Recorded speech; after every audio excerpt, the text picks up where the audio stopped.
When it comes to understanding the allergic response, not all patients with reactive noses are going to have allergy as the cause of it. There'll be quite a few patients in whom their nose is triggered off by things other than classic allergy.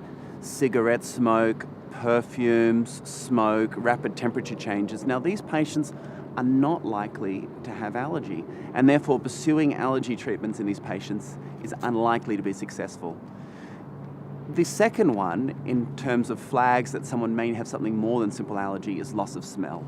Loss of smell rarely occurs, even in very severe allergic patients. It's usually a sign that something more is happening in the upper airway. And finally, a lack of response to corticosteroid should really be a sign that maybe something else is going on.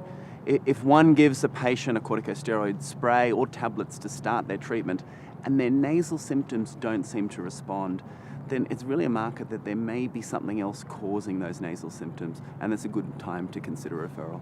The question of whom to refer to is a challenging one.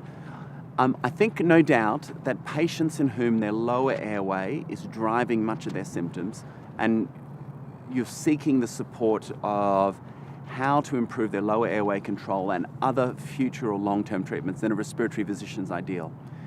And when someone's more bothered by their upper airway, nasal obstruction, discharge, I think sending it to a rhinologist, so an ENT surgeon has an interest in nose and sinus disorders, who may also do immunotherapy and other allergy treatments all as part of one delivery of healthcare, as is done in respiratory hands. And then I think if you've got a patient who has broader symptoms, lethargy, malaise, skin or joint pain, if they have broader systemic symptoms, that's when to refer to an immunologist. So this would be my framework on how to provide a referral pattern for patients who seem to have allergy that needs specialist intervention.